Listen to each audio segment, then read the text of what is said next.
Muito boa noite a todos. Boa noite. Meu nome é Carmen, nós estamos aqui na Casa Espírita Irmãos Ilcinho e Fabiano, na cidade de Carapicuíba, Grande São Paulo. Hoje é dia 4 de junho de 2024. Uma boa noite a todos que aqui estão presentes, muito boa noite a todos que estejam assistindo em casa nesse momento e aqueles que venham assistir em outro horário, outro dia, né? Então, que nós possamos, independente do horário ou do momento que venha a ser assistido, que todos se envolvam na mesma vibração de amor, que é o propósito que nos traz aqui, né? Todos nós aqui, com certeza, veio buscar um alento, uma palavra, um carinho, uma cura, uma explicação. Perder tempo eu tenho certeza que não foi, né? Não vim aqui para perder tempo, né? Você sai de casa para perder tempo. Tem lugares que a gente vai sim para perder tempo, mas aqui eu acho que não é não, porque a gente é tão acompanhado e a gente é tão bem assistido e acolhido e protegido que seria muita audácia, né? Você fazer com que a espiritualidade viesse aqui perder tempo com você, né? Então daqui alguma coisa sai, alguma coisa melhor sai dentro de você. E eu agradeço, em nome da casa, a presença de todos que vem aqui somar, né, a nossa vibração de amor, onde nós nos reunimos em nome de Jesus. Eu estou com a voz um pouquinho danificadinha, né? Esse tempo doido, estou tratando, estou cuidando, mas como eu não converso quase nada, né, não falo, então está tudo certo, né? Vai demorar para sarar. E hoje eu tive no meu evangelho em casa, e desde a hora que eu me acordei, a intuição de que eu tinha que falar sobre a semente. Semente, e tive um dia muito bom, o computador não quis funcionar, entrava um tal de Word que não autorizava eu usar o Word, eu não consegui digitar nada do que eu queria, enfim. Eu vou tentar ler aqui a prece que eu escolhi, na verdade, que me tocou no coração de falar.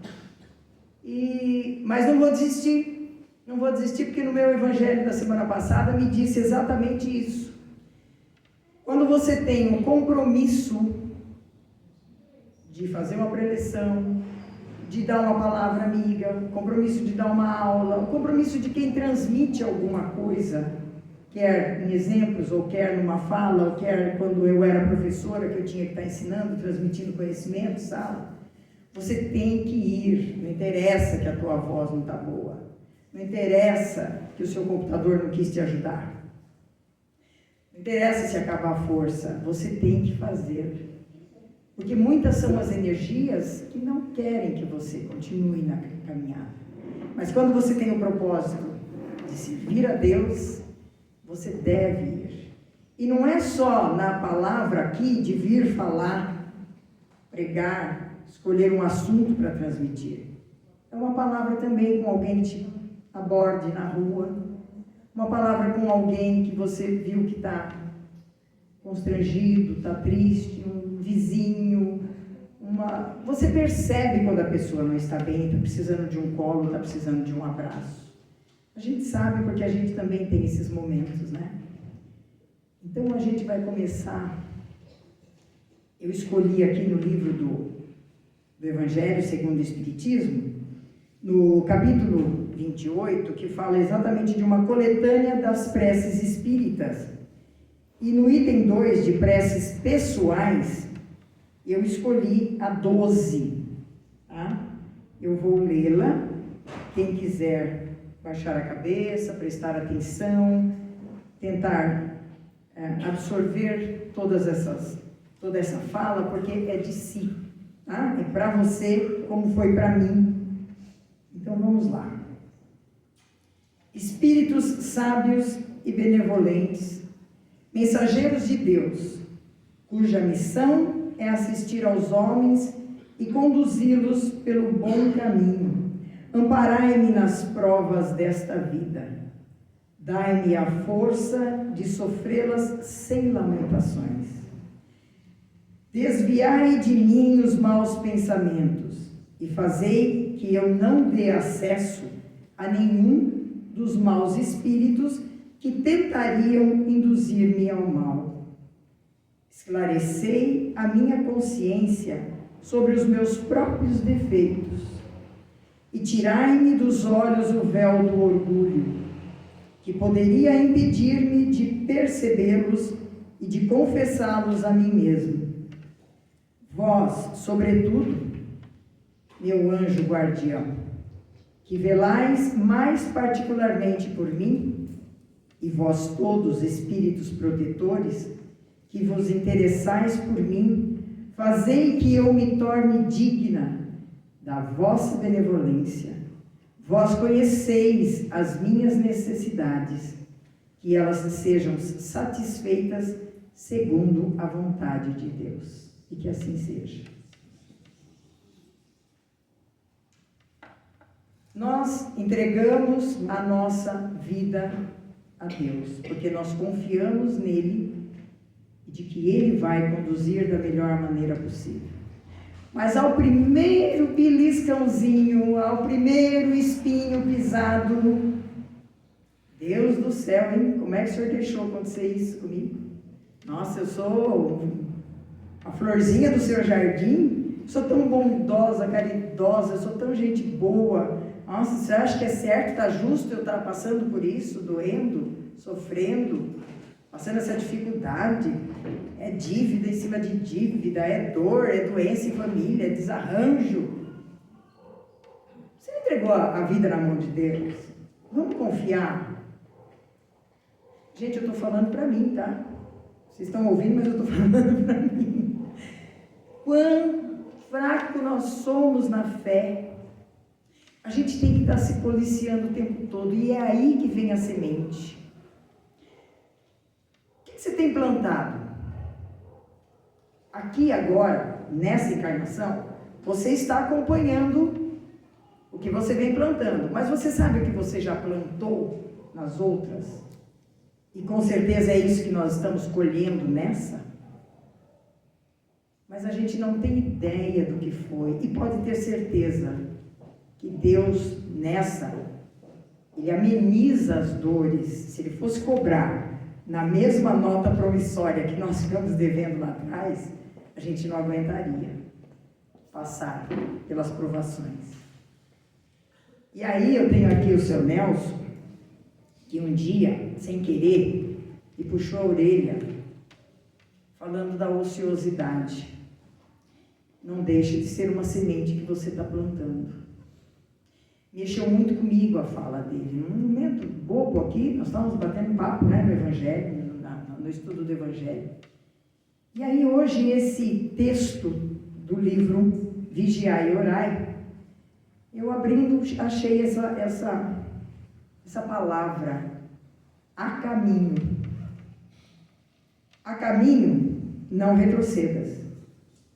Não te desvies da senda.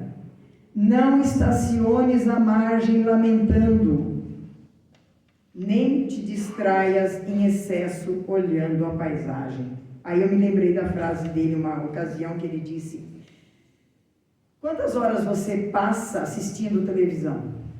Ou distraído no TikTok?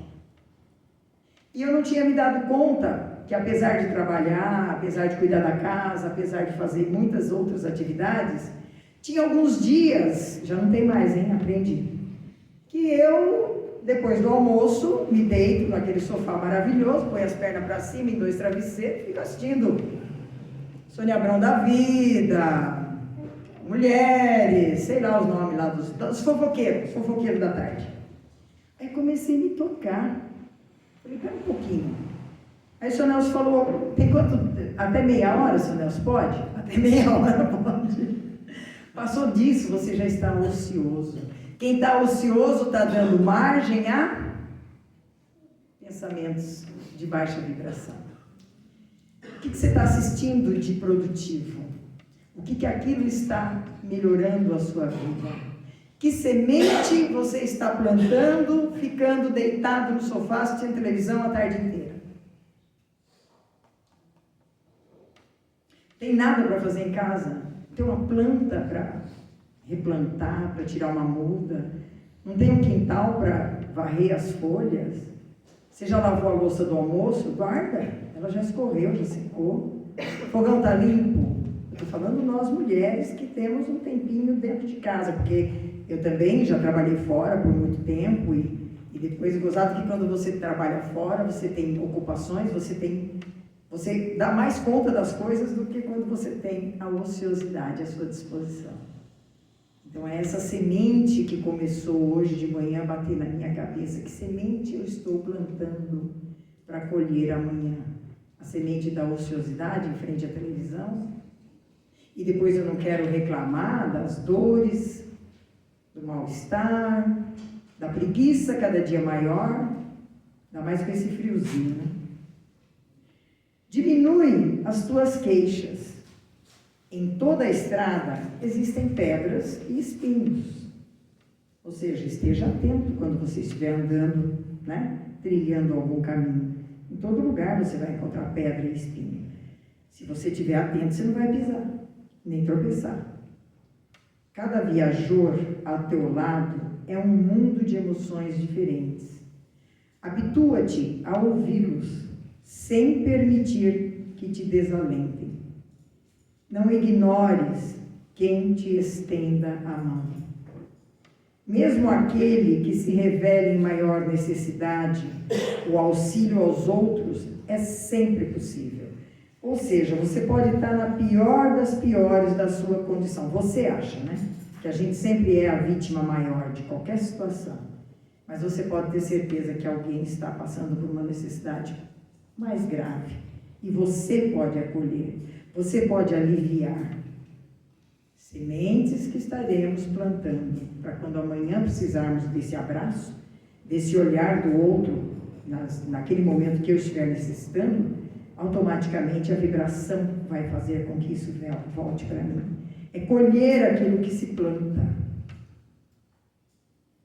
Não queiras que tudo venha a ti. Um sorriso não te custa nada.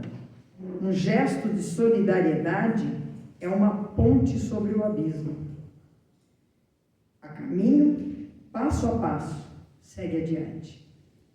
Tem momentos que a gente cansa, né? Cansei de ser boazinha, só levo. Cansei de socorrer, ninguém me ajuda em nada. Tá plantando, calma, vai chegar o momento da colheita. Tem que plantar mesmo, tem que persistir. Você já reparou que você bota uma sementinha ou uma batata, não é, amanhã não está a flor lá já instalada. A terra vai trabalhar aquela semente. Existe um tempo para tudo. E essa semente que você vai plantar, você tem que esperar que ela seja trabalhada na necessidade dela. Tudo tem um tempo. Agora você imagina que você despreende um tempo para plantar uma semente, preparou um vaso, e aí, passado algum certo tempo, lógico, ela vai crescer, vai surgir um caule, vai surgir as folhas, virar um fruto, virar um perfume, cada um tem a sua utilidade. Agora você imagina que nós somos a sementinha que Deus colocou aqui nesse planeta Terra. Que tipo você acha que Ele espera colher de você? Que fruto você está produzindo para devolver a Deus a chance que Ele te deu de ser uma semente aqui plantada? O que você está fazendo para devolver a Deus esse amor? Com que gratidão você vai devolver para Ele tudo isso que Ele tem feito por você? Assim como vocês que são pais, tudo que vocês já fizeram pelos filhos, você brotou uma sementinha na terra, você trouxe uma vida. Você orientou, você limpou, você cuidou, amamentou, você sustentou, você levou para a escola, você conduziu. O que você espera desse filho? É o que Deus espera de você, e espera de mim, espera de todos nós. Ele é Pai. Será que nós vamos devolver a ele um fruto legal, um fruto bonito, uma árvore? Nós vamos voltar para lá como uma árvore frutífera, que conseguiu espalhar sementes nossas por todo esse solo enquanto estivermos aqui? Eu espero que sim. Eu estou tentando fazer a minha parte. E eu gostaria demais que todos aqui, que vieram aqui nessa mesma intenção, saíssem com essa reflexão. E eu agradeço imensamente a presença de todos. Muito, muito obrigada por me ouvir. Deus abençoe a todos. E agora vamos ficar com a palestra do seu Nelson. Uma boa noite a todos. E até quinta, quem puder vir, viu? No estudo do Evangelho é uma delícia. Muito bom. A gente conversa livremente, tá? Deus abençoe a todos. Uma boa noite.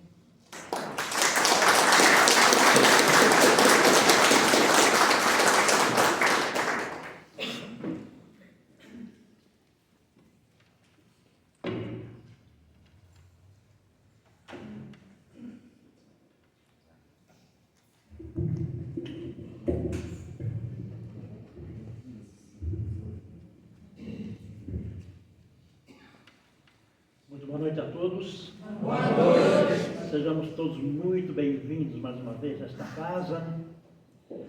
Gratidão pelo convite que me foi feito para falarmos um pouco a respeito do Evangelho do Cristo. Evangelho esse que nos socorre nos nossos momentos difíceis, preenche aquela lacuna existencial que sempre está vazia dentro de nós, nos trazendo conforto e consolo. Então hoje nós vamos falar um pouquinho a respeito desse Evangelho. Vamos fazer uma abordagem sobre o Evangelho. O Evangelho segundo o Espiritismo é uma das obras fundamentais da doutrina espírita, codificada por Allan Kardec. É a obra que nos traz a conscientização da mudança interior. Mais para frente nós falaremos a respeito da reforma íntima, mas o Evangelho nos alerta em relação a isso, ao nosso conhecimento, ao conhecimento das pessoas à nossa volta, nos colocarmos no lugar do outro, nas dores dele, porque sempre achamos nossas dores maiores, né, que a dor de todos, como foi falado aqui pela Dona Carmen, mas se olharmos do lado, não precisamos nem olhar para trás, se olharmos do lado, sempre tem alguém numa condição mais necessitada que a nossa. E o Evangelho ele nos traz essa conscientização. O Evangelho foi publicado pela primeira vez em 1864. E este livro ele busca apresentar os ensinamentos morais de Jesus Cristo sobre a ótica espírita, destacando os princípios de amor, caridade e justiça. Amor, caridade e justiça. Veja que importância, né? Porque não adianta uma sem a outra, não roda. É importante. A caridade, ela e o amor andam de mão única. Quem não ama não é caridoso. Quem não faz caridade também não ama.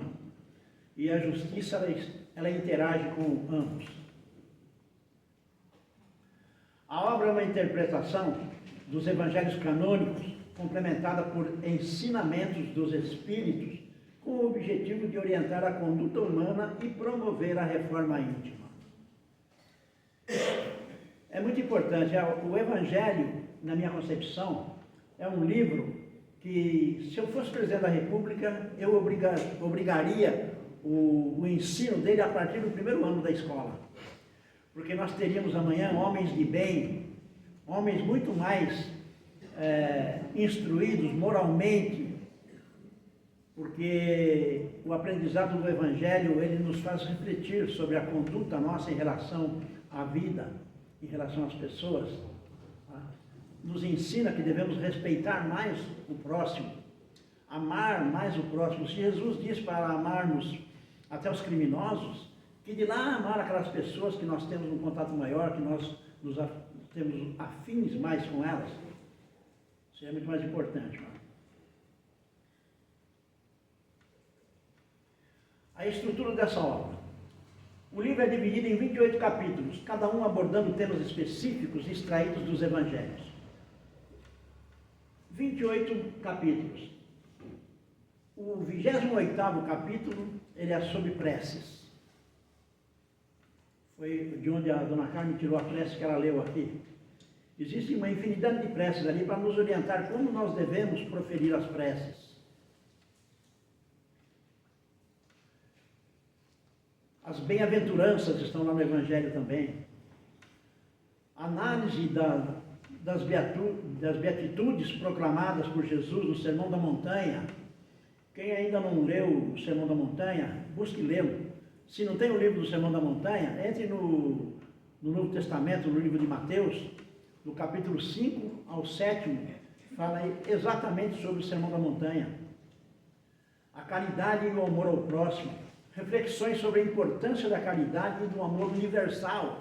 Porque muitas vezes nós consideramos próximo aquele ente querido que mora conosco no mesmo teto. Aquela pessoa que nós temos mais afinidade com ela é o nosso próximo. Não. Amor universal. Aquele que mora no Japão, na Etiópia, são nossos próximos. Então nós devemos, no mínimo, emitirmos um bom pensamento para eles. Aqueles irmãos que estão em guerra lá no Oriente Médio, lá na Rússia, também são nossos irmãos, são nossos semelhantes. Então, ao menos à noite, na hora de dormir, emitir um pensamento para eles. Em oração, pedir que a espiritualidade auxilie para que aquela situação dramática termine o mais rápido possível. Aqueles que desencarnam sejam socorridos.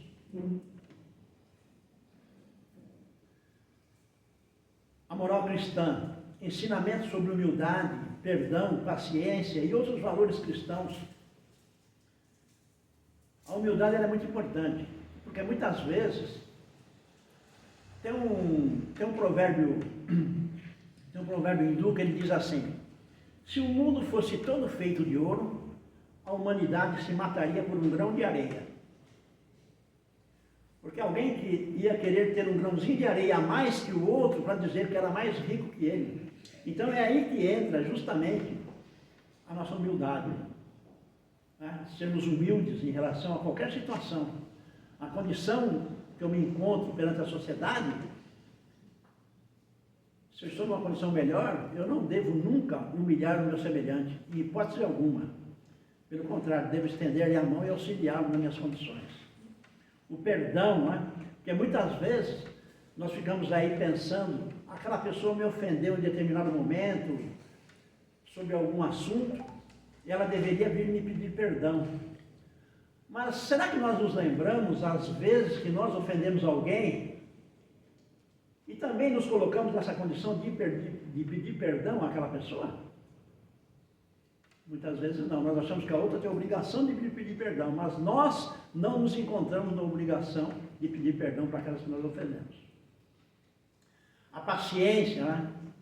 E outros valores cristãos, amor ao próximo, paciência, tolerância, e uma série de situações aí que vêm, que são justamente os valores morais que nós temos, né? São as virtudes que estão em estado latente ainda no nosso ser, e nós precisamos exteriorizá-los, precisamos colocá-lo afora do nosso ser para podermos trabalhar melhor os nossos vícios, as nossas indiferenças e as manifestações espirituais. Ele nos traz também as explicações sobre a comunicação entre vivos e os espíritos. Não é? Por que essas comunicações precisam existir? Por que elas existem? O que se aprende com essas comunicações? Nós precisamos entender que essas comunicações são muito importantes. Graças ao André Luiz, que nos trouxe através do Chico Xavier, 28 livros, nós temos um conhecimento muito grande, porque o André Luiz foi considerado o repórter do além. Ele, através do Chico Xavier, ele trazia as informações de lá. Uma falange de espíritos se reuniram, eles reuniam as mensagens e passavam para o Chico Xavier, que colocava na caneta. São os livros que nós temos aí, 28 livros dele. O Emmanuel também passava para o Chico Xavier, nós temos lá, se não me falha a memória, são 13 livros do Emmanuel através do Chico, também da mesma maneira. Uma falange de espíritos se reuniu e o Emmanuel, que que era o responsável por essa situação, ele trazia as mensagens para o Chico também passar na caneta, e hoje nós temos essa literatura aí para podermos, né, buscar conhecimento, para podermos compreender, né, entender melhor como funciona a relação plano físico e plano espiritual. Os princípios fundamentais, né, a reencarnação, que é o dogma do Espiritismo, a ideia de que a alma reencarna em diferentes corpos ao longo do tempo para evoluir espiritualmente. Esses diferentes corpos não quer dizer, Nelson vai desencarnar, na próxima encarnação eu virei no corpo de José, ou de Manuel, ou de Pedro, ou de Paulo, não. Eu posso vir amanhã no corpo de Maria, de Madalena, de Elizabeth, assim como uma mulher hoje pode reencarnar amanhã num corpo de homem, vir como, de acordo com a necessidade daquele momento nosso. De acordo com o que nós precisamos evoluir na nossa encarnação, nós recebemos um corpo, o nosso perispírito, ele monta o corpo que nós precisamos para a nossa evolução. Ora reencarnamos homem, ora reencarnamos mulher, porque como homem nós somos mais embrutecidos, né? A força bruta para trabalho e tudo mais. Como mulher nós aprendemos a amar mais. Um amor mais próximo de Deus que o amor de uma mãe. O amor de uma mulher. Então, nessas condições, por isso que nós precisamos reencarnar, ora como homem, ora como mulher, para desenvolver essas potencialidades, né, que estão no nosso ser. E nós ainda temos ela guardada e não exteriorizamos. A pluralidade dos mundos habitados. A crença de que existem inúmeros mundos habitados por seres em diferentes estágios de evolução. Esse estágio de evolução, ele vai do primitivo, que é o que nós passamos, passa pelo expiação e prova, que é o que nós estamos terminando, adentra para a regeneração, vai para os mundos sublimes, vai em frente. E existem N planetas nessas condições. Para termos ideia, só aqui na Via Láctea, a nossa via aqui, existe mais ou menos 200 bilhões de planetas. A outra via mais próxima à nossa está Andrômedas. Ali tem mais de 300 bilhões de planetas. Então veja, são mais de 500 bilhões de planetas. Cada um tem um dirigente, o nosso dirigente que é Jesus.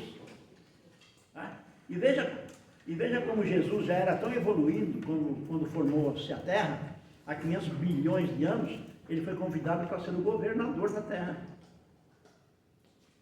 Então veja que nem ele foi privilegiado, ele passou por todas as vicissitudes que nós estamos passando hoje para chegar no espírito crístico que ele é hoje. E assim, existe N Cristos tomando conta desses 500 bilhões de planetas e muito mais, não? Muito mais planetas. Cada planeta tem um Cristo que toma conta dele, que é responsável por ele. Então, a nossa finalidade amanhã é chegarmos à perfectibilidade para podermos auxiliar Deus na administração desses planetas, auxiliá-lo à maneira do nosso desenvolvimento. Intercâmbio espiritual. A comunicação entre os espíritos desencarnados e os vivos que podem trazer conselhos e ensinamentos. Amenizar a dor no coração de uma mãe que perdeu um filho, que perdeu a sua mãe, que perdeu o seu esposo, ou vice-versa. Então, essas informações que vêm de lá são muito importantes. Quem não assistiu ainda As Mães de Chico, procure assistir esse filme, que ele é um filme muito importante. Ele traz justamente um relato em relação a essas comunicações, amenizando o coração das mães.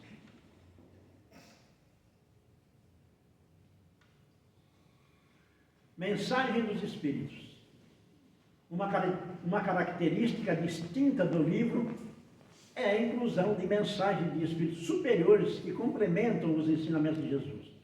Quem já leu o Evangelho pode perceber que em todos os capítulos existe ali uma mensagem dos Espíritos.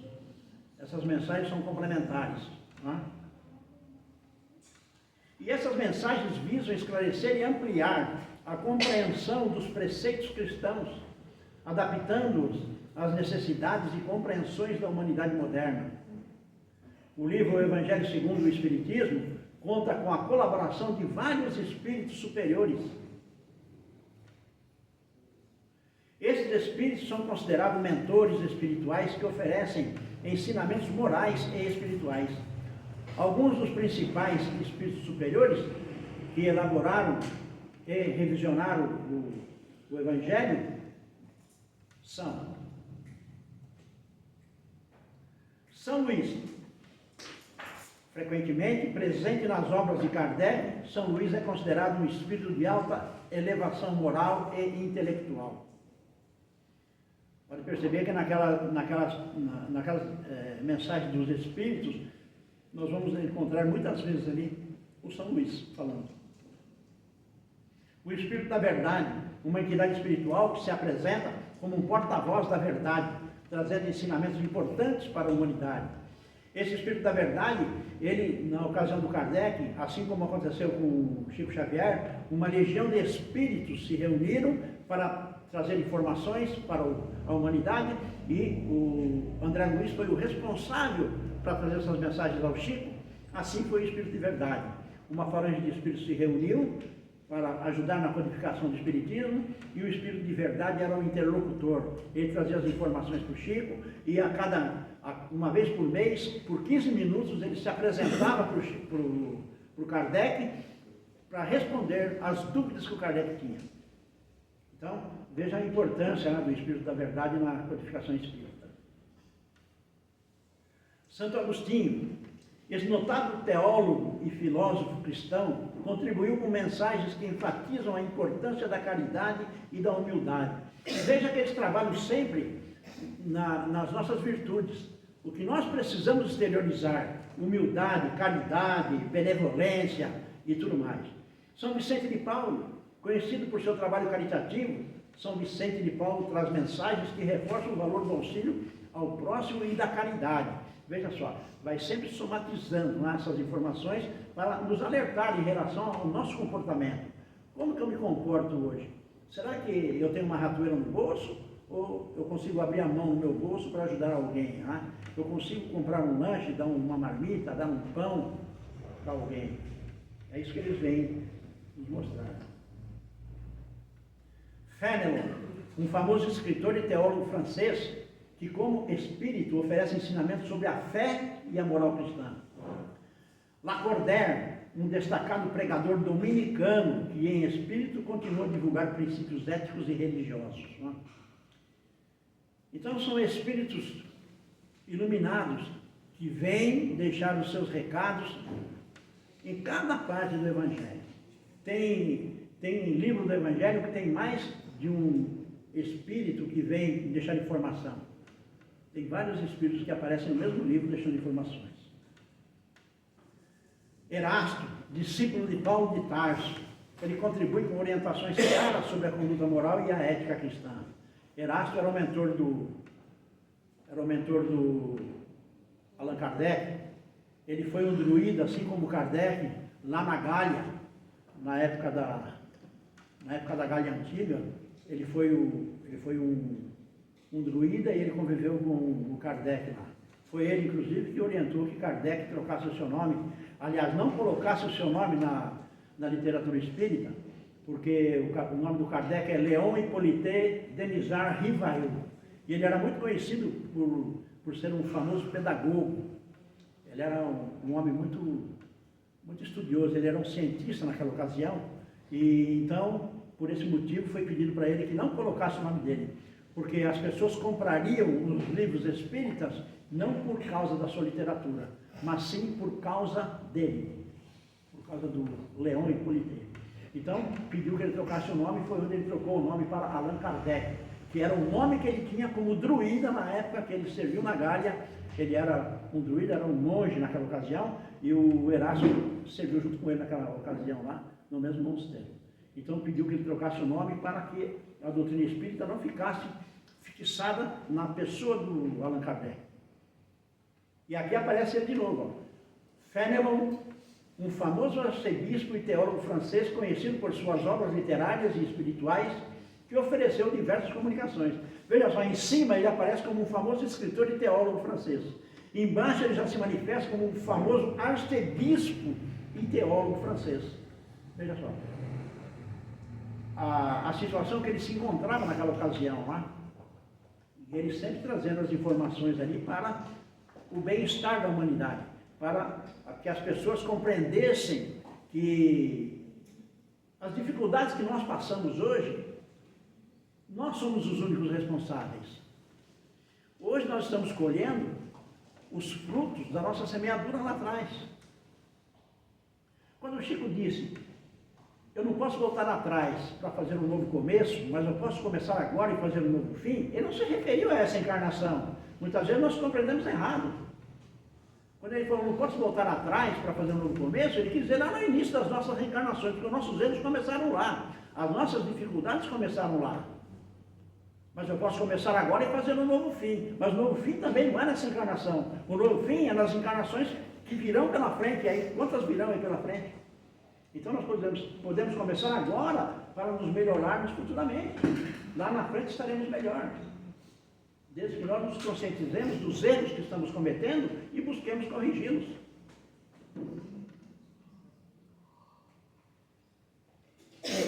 Esses espíritos, junto com outros menos conhecidos, forneceram comunicações que foram organizadas por Allan Kardec para compor o Evangelho segundo o Espiritismo. Muitos espíritos se manifestaram ajudando Kardec. O Evangelho segundo o Espiritismo ele foi tirado do Evangelho canônico, mas ele foi modificado por completo. Ele foi modificado para ser mais acessível, porque se nós pegarmos lá o Novo Testamento, os 4 primeiros livros lá do Novo Testamento, de onde sai o Evangelho, Marcos, Lucas, João, Marcos, Mateus, Lucas e João. Esses 4 livros, se nós formos lê-los na Bíblia, é uma leitura muito difícil de se compreender. Não é muito acessível para a compreensão. Mas, como os Espíritos passaram para o Evangelho segundo o Espiritismo, ficou muito mais acessível e muito mais fácil de compreender os ensinamentos que ali se encontram. Cada um deles traz suas próprias perspectivas e ensinamentos, sempre com o objetivo de guiar a humanidade rumo a uma moral mais elevada e a uma compreensão mais profunda dos ensinamentos do Cristo. Porque Jesus esteve aqui, né? Ele foi crucificado aos 33 anos. Ele se manifestou uma vez no templo lá, entre os seus 7 e 8 anos mais ou menos, depois ele desapareceu. Ele só voltou a se manifestar com 30 anos e teve um mandato de 3. Por que ele ficou 30 anos sem se manifestar? Uma que a lei daquela ocasião, a maioridade era com 30 anos. Ninguém com menos de 30 anos podia se manifestar, nem politicamente, nem religiosamente. Então ele era proibido de se manifestar justamente por causa disso. Mas, esses 3 anos que ele se manifestou, os ensinamentos que ele deixou, já passaram por milênios, já 2000 anos se passaram, e nós estamos hoje aqui falando justamente sobre os ensinamentos dele.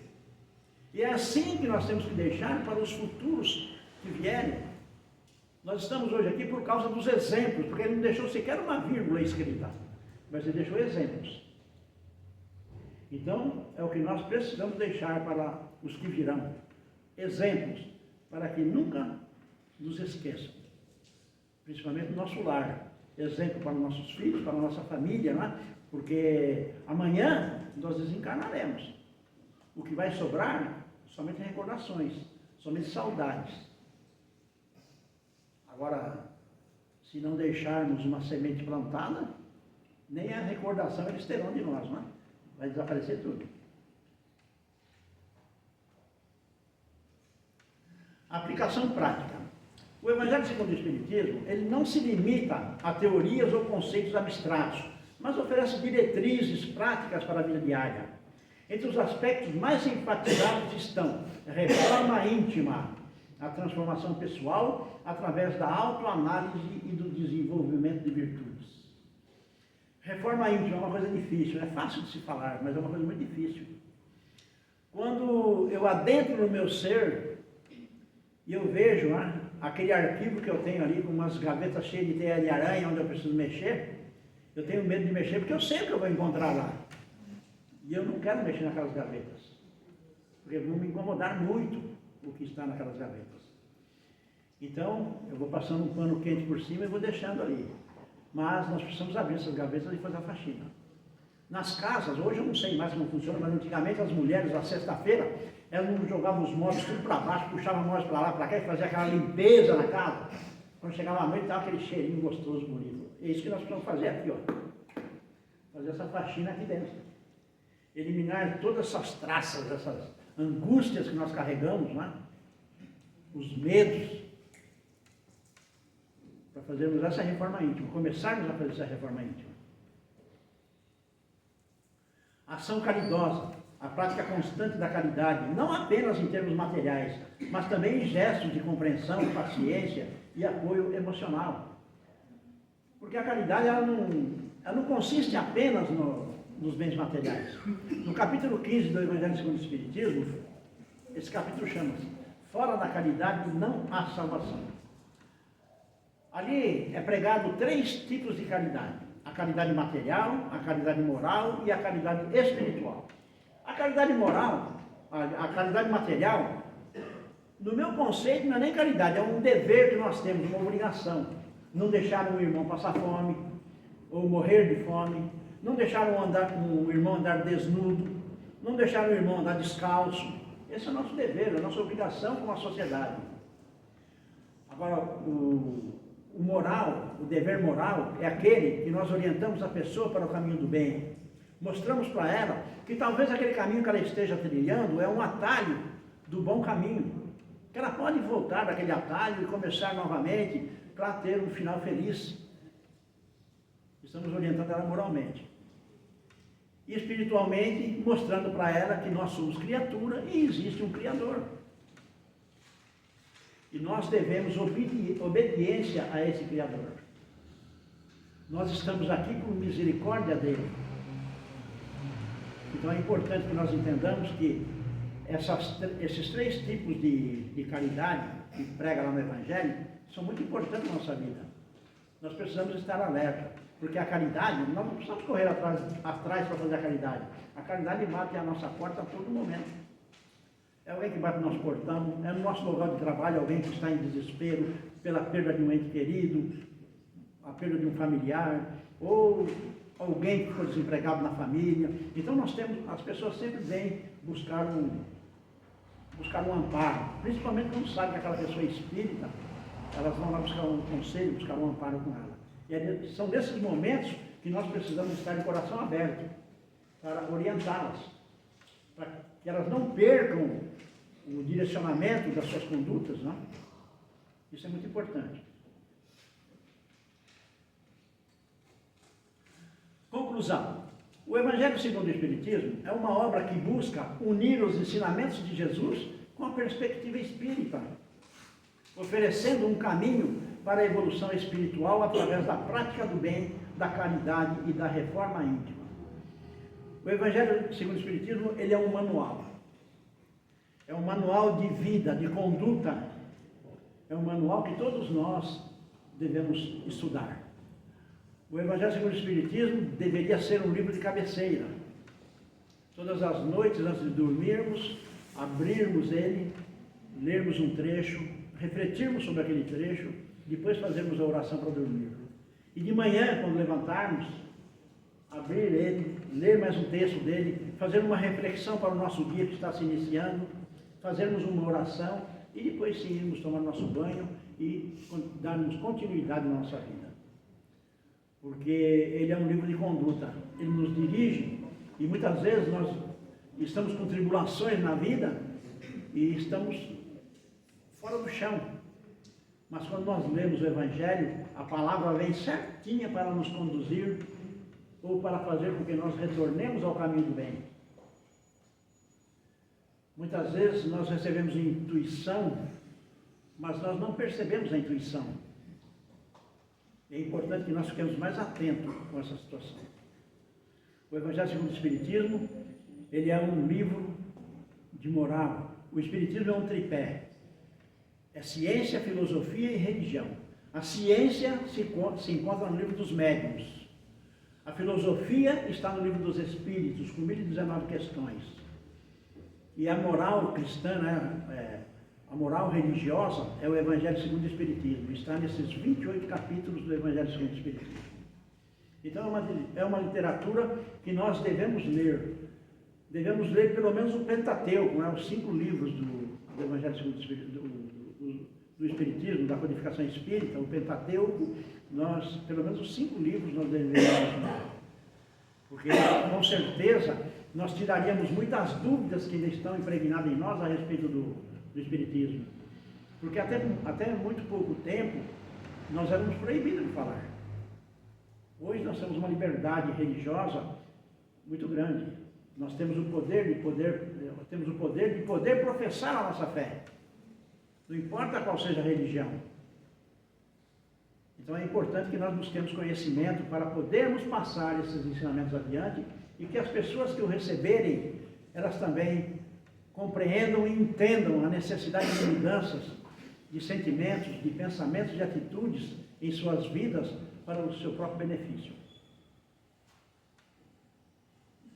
Seus princípios visam proporcionar uma vida mais equilibrada e harmoniosa, fundamentada no amor ao próximo e na compreensão das leis divinas que regem o universo. Essas leis divinas, elas nunca falham. A lei do homem ela é falha, mas a lei divina não. Não existe sequer um pingo de um jota nas leis divinas que precisa ser modificado. Mas a lei dos homens, ela muda de acordo com a moralidade, de acordo com o país, de acordo com as condições sociais. Essa lei humana, ela muda de país para país. E de acordo com a moralidade que aquele país impõe ou determina para que as pessoas sigam. Mas as leis divinas não. As leis divinas são uma só. Ela está centrada naquilo. Se nós sairmos fora, nós estamos quebrando as normas que Deus nos deixou e que Cristo veio para nos trazer a compreensão. Então, que possamos fazer uma reflexão a respeito do Evangelho e buscar lê-los. E eu deixo mais uma vez aberto o convite para vocês. Quem tiver possibilidade, quinta-feira às 20 horas, nós estamos aqui. Nós chamamos de evangelioterapia, porque realmente é uma terapia. Nós lemos o Evangelho, quem quiser explicar, explica a maneira que compreendeu, e de acordo com a mensagem que sai, muitas pessoas colocam alguma coisa que está maculando o seu coração, consegue exteriorizar através do Evangelho. Isso é muito importante. Então, fica o convite para vocês, quem puder vir na quinta-feira, venha fazer companhia para a gente. Na quinta-feira também, no Evangelho, tem passe também. Tá? Então, fiquem à vontade. Essa era a mensagem que eu tinha que passar para vocês. Gratidão pela presença de todos. Que Jesus nos abençoe hoje e sempre. Faz oração. Convido vocês a fazermos mais uma oração. Vamos mais uma vez agradecer ao Pai pela oportunidade dessa reunião, onde nós pudemos entender um pouco mais a respeito do Evangelho segundo o Espiritismo. Meu Deus, gratidão pelo dom da vida que o Senhor nos concede, gratidão por nossa saúde, gratidão pelo teto que nos abriga, pelo alimento à nossa mesa, pelo conforto da nossa cama, pelo calor das cobertas que nos cobrem. E rogamos a sua misericórdia, Senhor, para os nossos irmãos que no momento não têm essa oportunidade, que eles possam ser abraçados pelos anjos espirituais, ou um anjo encarnado apareça para auxiliá-lo nos seus momentos de necessidade. E agradecemos também a Jesus por nos ter deixado os seus ensinamentos evangélicos, ensinamentos esses que sempre nos traz a reflexão, que sempre nos coloca diante de nós mesmos, como se fôssemos encarando-nos no espelho e contestando muitas atitudes errôneas que tomamos. Senhor, abençoe todos os irmãos que aqui se encontram, encarnados e desencarnados. Que cada qual, Senhor, que passar pela câmara de passe, pela maca, que cada qual receba conforme suas necessidades. Não olhe, Senhor, para os nossos merecimentos, porque senão sairemos daqui igual entramos. Mas que possamos sair daqui muito mais fortalecidos na fé do que quando aqui chegamos. E que possamos levar as energias adquiridas nesta casa, nessa noite, até nossos lares, e chegando lá que possamos liberar essas energias a todos os nossos parentes, amigos, nossos vizinhos, para que possamos ter uma noite repleta de paz, de harmonia, sob a sua proteção e o seu amor. Gratidão, meu Deus. Que assim seja. Amém. Amém. Gratidão pela presença de todos. Muito obrigado.